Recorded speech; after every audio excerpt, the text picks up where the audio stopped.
Fisichella, in fact actually he's lost speed down the straight. Jos Verstappen is gunning for it now. Montoya has got stuck on the curb. That's a very strange thing to have happened. And Fisichella, oh, he's gone out into the grass as Fisichella. He has lost the place definitely now to Verstappen. Whoa, no, both Benettons have crashed behind there. Jos Verstappen has taken the lead of the 2001 British Grand Prix. But I think Panis, he's going to comfortably make the move on Marquez. And there you go, Olivier Panis is in second, Marquez is third, Fisichella's in fourth, Villeneuve's actually been struggling to keep up. Elise is in sixth, he's the luckiest guy out there, because, well, Benoldi is doing a brilliant job. Once again, Benoldi, the moving roadblock. He's in seventh, Ralf Schumacher has been up there fighting for a points place, so is Hakkinen. But coming around Woodcote, Jos Verstappen is going to win the 2001 British Grand Prix. Right then guys, it's PSL here, and I'm here for part 12 in my Formula 1 2001 Reverse Grid Race series, and we're here for the German Grand Prix at Hockenheim. Now this is my third Reverse Grid Race around Hockenheim, but my first one around this layout of Hockenheim, the old original layout that went through the forest and was basically just an oval with a few chicanes. One of my favourite tracks ever in Formula 1. I think it's such a shame that we've got the shorter version of Hockenheim, the Hockenheim Ring, which is still a decent track, but it's got nothing on what Hockenheim used to be. And in fact, the 2001 Grand Prix was the last ever Formula 1 Grand Prix around this layout of Hockenheim.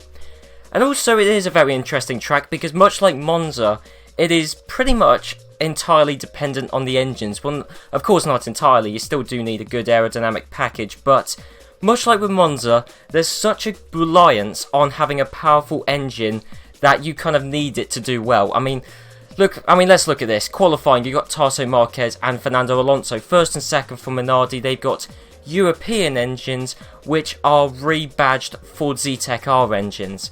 Then you've got both Arrows, which are running Asia Tech engines, which I believe, if you rewind back a year or two, are basically Peugeot engines.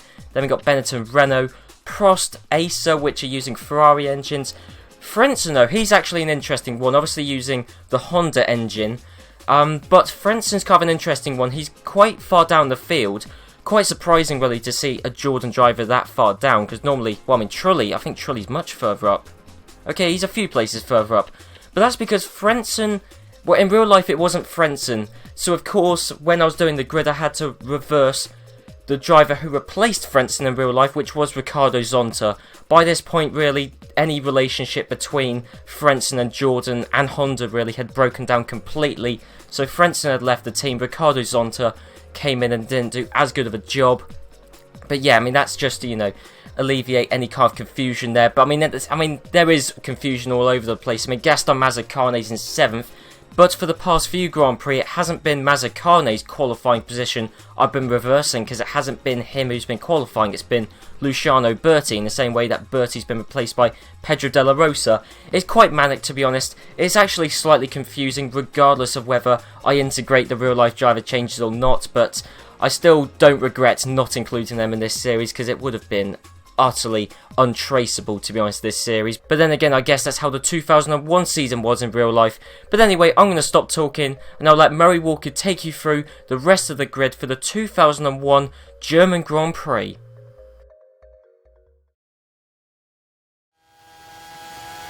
Hockenheim is the venue for today's race and conditions are superb for this high-speed circuit.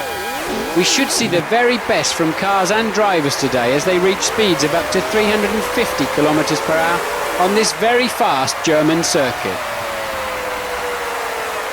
Second on the grid is Alonso. Taking up third position is Jos Verstappen. Fourth position for Benoldi. In fifth, Jenson Button. Giancarlo Fisichella is in 6th place on the grid. Gaston Mazzucane is on row 4 and in 7th position. 8th we see Heinz-Harald Frentzen, Jean Alesi in 9th spot. It's 10th place for Panis, 11th for Jacques Villeneuve, 12th spot goes to Eddie Irvine, Jarno Trulli is on row 7, Luciano Berti is in 14th, in 15th spot we have Kimi Räikkönen, 16th for Nick Heidfeld, Rubens Barrichello in 17th, 18th position for David Coulthard, Michael Schumacher 19th, 20th is Mika Häkkinen, onto the back of the grid now, and in 21st place we have Ralf Schumacher. And last but not least on the grid is Juan Pablo Montoya. Thank you, Murray, once again. So looking at the field, we've got both Minardis and both Arrows from both Benettons, and the 2001 German Grand Prix is underway. Nothing to choose between anyone at the start, but Jos Verstappen, actually, he's closed up to the back of Tarso Marquez, heading towards the first corner, the north curve. And who has made a decent exit out of that? Fernando Alonso has, because he is side by side with his teammate Tarso Marquez. Both have got the same engines, remember, but Fernando Alonso got the better drive. He has taken the lead of the 2001 German Grand Prix. There's an Arrows. It's Enrique Bernoldi, although he's lost a lot of speed down the second part of that straight. And Jos Verstappen is back into third place. So, in fact, we got the Jordan driver, Heinz-Harald Frentzen. He is making movements. He's already passed Jenson Button. I'm sure we'll get past the other Benetton driver very soon, because Jordan, yes, they're bottom in the Constructors' Championship. That doesn't mean they don't have the speed. If you give them a good opportunity of scoring some points, they will. And anyway, we've got Fernando Alonso, who is already pulling off into the distance. Only an 11-lap race, remember, because it's such a long track in terms of distance and in terms of lap time. It's only 11 laps, still a 25% distance race, like with every other race this season so far. But the lack of laps, plus the fact that Marquez is doing once again a brilliant job at holding up those behind him, means that, well, I mean, Alonso could get a decent result this Grand Prix, and also potentially so could Tarso Marquez, heading in towards the stadium section, where we should actually see some cornering, and Tarso Marquez is just about able to hold second from Jos Verstappen.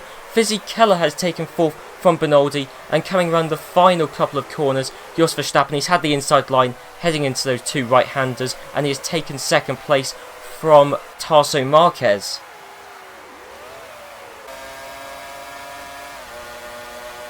On Fizzy Keller, he has been done by the Jordan of Heinz-Harald Frentzen. There's also a BAR who has emerged into the points. It's Jacques Villeneuve. Why am I not surprised? In fact, Olivier Panis is also in the points.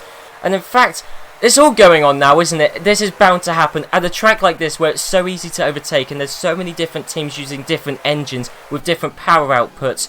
You're going to see overtakes all over the place. What a brilliant move from Fizzy Keller to re-overtake the BAR driver to get back up into 5th place. Bernoldi, once again, he's holding a firm position purely because everyone else behind him is battling relentlessly. Frentzen, though, he could be onto something here. He's only scored 2 points all season long. That was a 5th place finish. Jarno Trulli, though, his teammate, still hasn't scored any points. I know Frentzen, I know he's got an advantage in this series because in real life it was Zonta, and Zonta wasn't quite as quick as Jarno Trulli. But then again, Trulli wasn't too far down in qualifying positions, but I think he's already been swamped really by some of the other quicker cars, such as both Saubers, who are back in 12th and 13th place. But both BARs, they're definitely in the points now. Benetton, this is the start of Benetton's downfall, because both Benetton drivers have been overtaken by both BAR drivers. Let's not forget, those are the top two teams in the Constructors' Championship. BAR, they're second. They're a good 20 or so points behind Benetton, but this is, well, at the moment, BAR, they are going to be scoring 3 points. I think make that 4 points. Benetton aren't going to be scoring any. And, I mean, let's just be real for a second. BAR, they are going much quicker than pretty much anyone else around them, actually. And quicker than probably everyone else ahead of them, apart from maybe Frentzen. Honestly, Heinz-Harald Frentzen, he's had a dreadful season, but he could easily win this Grand Prix, and that'll be fantastic. A win for Frentzen at one of his 2 home Grand Prix.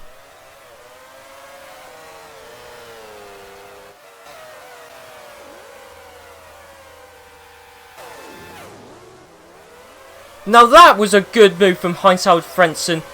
Was just about able to get the inside line into the Clark chicane, and that was a brave move from Frentzen. That could so easily have gone wrong because the door was closing, but he's made the move. Heinz-Harald Frentzen is up into second, and Verstappen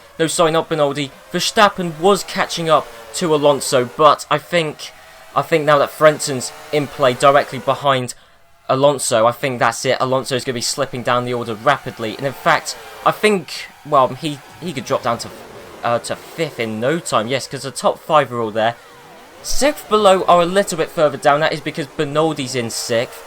But make no mistake, Bernoldi is catching up to Alonso, just a lot slower than the likes of the BARs Heinz-Harald Frenzen's doing. And I think Frentzen, going into the stadium section, he has passed Fernando Alonso. Alonso didn't put up too much resistance, but he is putting up some more resistance now. Alonso is back into the lead of the German Grand Prix, but that is certainly temporary. I'll be amazed if Minardi score a point at this Grand Prix. I mean, Minardi, some tracks have gone to their favour. Brazil, the Brazilian Grand Prix, went to their favour massively. That was the race that Alonso won for some strange reason.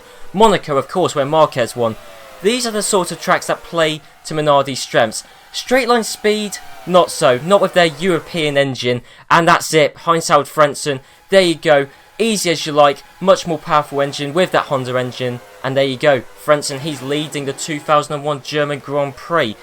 And then we got another BAR driver, another Honda engine powered car. In fact, actually, this could be a day for Honda, I've just realised. This could easily be a Honda engined 1-2-3. So easily. Alonso's going to be slipping back down. I'm not expecting a great deal from Verstappen. He was in 2nd about a lap ago. He's now in 5th. And, I mean, all the other quicker teams, the Jaguars, Saubers, they're still behind Bernoldi. Bernoldi, probably the best defensive driver in this series. Verstappen's been good, Marquez has been brilliant, Alonso's been great as well, but Bernoldi is the king of defending. So moving back up towards the front, there you go, this was inevitable. Villeneuve, he's got the drive coming out of the Senna chicane, I believe that was. Villeneuve is up into 2nd, Panis is in 3rd, and there you go, it is a Honda engined 1-2-3.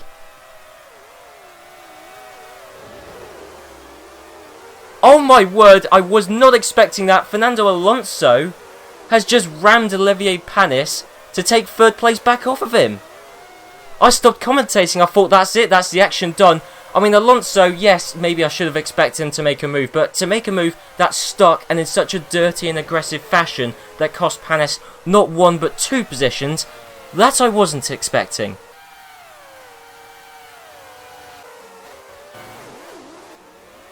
Oh, and I think the Bernoldi train has finally been broken. One car has emerged out of that. That is Jenson Button, who is now in 6th place. That doesn't mean he's safe. I mean, I really doubt he's going to be gaining any more positions because... No, I mean, they're just... All the other cars are miles ahead. He might catch up to Alonso and Bernoldi if they fall down further past Panis and don't go all that quickly. But he is by no means safe because, you know, we still got Jaguars, Saubers. Oh, there's both Williams there, actually. Of course, Williams with the most powerful engine on the grid. They're definitely going to be quick around this track. And, of course, with this being one of BMW's home Grand Prix. Yes, Button, he's got into clean air. But with so many quicker cars and brilliant drivers behind Bernoldi, once they get by, which they should do relatively soon, Button is going to come under a lot of pressure.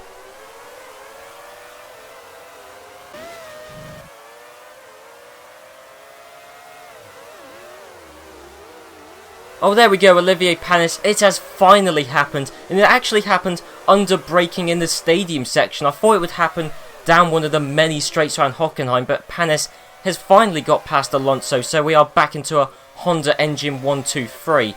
Villeneuve, he's been catching up to Frentzen, but there's no way Villeneuve is going to pass Frentzen. Certainly, he's been catching up little by little, but then he got to within about 1.5 seconds, 2 seconds of Frentzen, like he is now. And that's it, he just couldn't close up any further. I think it was kind of the effect of the turbulent air, plus the fact they got the same engine, means that, you know, Villeneuve and Frentzen are kind of stuck in place. Panis, he's got 3rd wrapped up. Alonso's in 4th, doing remarkably well. Verstappen in 5th, Button's been catching up in 6th. Of course, needless to say, so is Kimi Raikkonen in 7th. But Montoya, he has emerged in 8th, and actually so is Ralf Schumacher. So both Williams...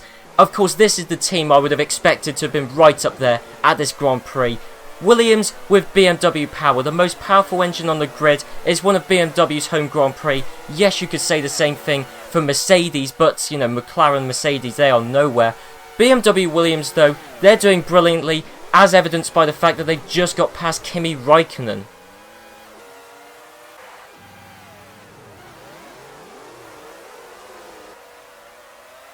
On Montoya, he wasn't quite able to make it work coming out to the Clark chicane, but coming out to the Senna chicane, there you go. Juan Pablo Montoya here is taken 6th from Jenson Button, and I mean, now he's just got to get past Benoldi and Alonso, and in fact, no, sorry, I keep saying Benoldi. It's Jos Verstappen who's in 5th. Benoldi's long gone. He was the one who was holding up the train. He is long gone.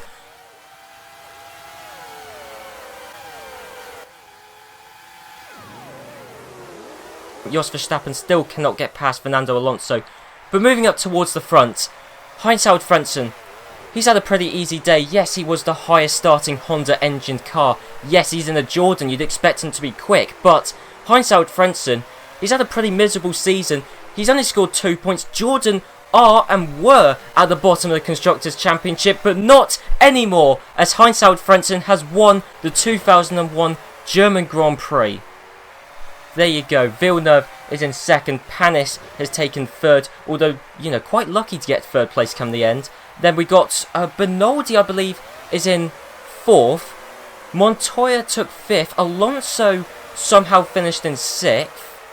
That means Alonso lost 2 places in the last couple of corners, and I think he's about to lose another place to Ralf Schumacher heading towards the Clark chicane. Raikkonen and Button, though, unlucky. They were unlucky not to score points in the end. They deserved it, but just unfortunately, you know, their car didn't really quite have the legs in a straight line compared to a Williams, compared to a BMW Williams. And I think we're just waiting for Luciano Berti, aren't we? There we go, Luciano Berti. This is exhibit, God knows. I mean, this is one of many pieces of evidence why I would say that Luciano Berti in this series has been the worst driver. He's going to finish in 22nd, last, and miles behind absolutely everyone.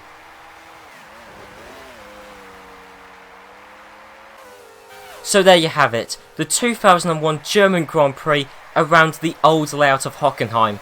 Now I've been waiting a long time to do a Formula 1 based video around this layout of Hockenheim.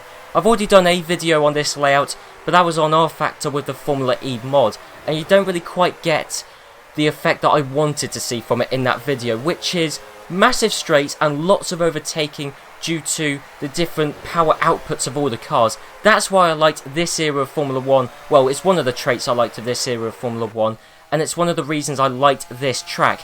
Because the straights were so long, because there were so many different teams with different engines, with different power outputs, you were guaranteed overtaking, you were guaranteed action, and it was just a phenomenal Grand Prix in certain aspects, but certainly I love it. And regardless of the Grand Prix it produced in real life, here in this series, it produced exactly the Grand Prix I was expecting. The bottom teams trying their hardest to defend, but inevitably being swamped by the top teams with the more powerful engines. I mean, actually in this case it was more of a midfield team rising up because it was Jordan, but I do have to say that Heinz-Harald Frentzen, if he does want to take the credit for the win here, he is going to have to thank Riccardo Zonta massively. Because yes, Frentzen did well in this race, but Jarno Trulli, you know, he started a few positions back and he was nowhere, finished 13th come the end. So Heinz-Harald Frentzen, he has to give a massive thank you to Riccardo Zonta for qualifying so poorly in real life. So then on to the Drivers' Championship, and Jacques Villeneuve has massively closed up on Jenson Button's championship lead. Jenson Button, he's still leading the Drivers' Championship by 17 points, but Jacques Villeneuve, he scored 6 points this Grand Prix. If he keeps doing that over the next 5 Grand Prix, he's going to have this Drivers' Championship wrapped up, and he'll take it right from under Jenson Button's nose. No one would have expected that coming, especially with the massive lead that Button has in the Drivers' Championship. Olivier Panis took 4th in the Drivers' Championship, having just overtaken Montoya, and that's despite both of those drivers scoring points this Grand Prix. Michael Schumacher's on 25 points. He's only 1 ahead of Panis, who in turn is only 1 ahead of Montoya and Verstappen. And that's also one thing to note, that Jos Verstappen is on the same points total as Montoya. And I keep saying that Bernoldi isn't doing too badly, he's done quite well in races. And yet I will still say that Bernoldi is a brilliant driver defensively. But you've got to say, he has paled in comparison to his teammate. Jos Verstappen's got 23 points, he's on the same points total as Juan Pablo Montoya. Bernoldi, he's only on 4 points. And Heinz-Harald Frentzen, thanks to his race win today, has moved up from 17th in the Drivers' Championship to 11th. He's overtaken Bernoldi, Mazzacane, Irvine, David Coulthard, Rubens Barrichello, who I would have expected much more from in this series, and Tarso Marquez. Both of those drivers, Marquez and Frentzen, they've both got race wins to their name. The difference is Frentzen was able to cobble together another couple of points from another Grand Prix, which Marquez still has yet to have done. On to the Constructors' Championship, and that is a much more interesting championship at this moment in time. BAR, thanks to them scoring 10 points this Grand Prix with Villeneuve's 2nd place finish and Panis' 3rd place finish, BAR, they're on 63 points. They're only 14 points behind Benetton. BAR, there's no doubting, they've got the pace. They are close to Benetton in the Constructors' Championship. As I said, only 1-1-2 finish off. And Benetton, they've got 2 1-2 finishes this season themselves. So if Benetton can do it, I don't see any reason why BAR can't. Arrows have overtaken Minardi in the Constructors' Championship. Sure, there's only 1 point difference, but Minardi, both of their drivers have won Grand Prix. Alonso at Brazil, Marquez at Monaco, and both of those drivers have been right up there. They haven't been humiliated like they were in 2002. But Arrows, or should I say really, Jos Verstappen, he's been exceptional this past few Grand Prix. He scored a 4th place finish at this Grand Prix when I wasn't expecting him to be anywhere. He finished 2nd in Europe. He won the previous Grand Prix at Silverstone. Jos Verstappen has done brilliantly, and he pretty much single-handedly has overtaken Minardi in the Constructors' Championship. And finally, we're seeing another one of these stories where a team who's languishing down at the bottom of the Constructors' Championship suddenly gets a massive wave of points and then moves up a lot of positions. It happened with Prost, it happened with Arrows, arguably it even happened with Minardi, but now it's happened with Jordan. Thanks to Heinz-Harald Frentzen's race win, Jordan, they're on 12 points. They've moved up from last in the Constructors' Championship, overtaking Sauber, McLaren and Jaguar, but they are still quite a way off Prost. But anyway guys, I hope you enjoyed this episode. If you did, be sure to leave a like, comment down below, and next time, it's a polar opposite track to the one we were just at. Hockenheim, lots of straights, very few corners, very easy to overtake. It's the exact opposite at the next track, which is the Hungaroring in Hungary. So I'll see you then.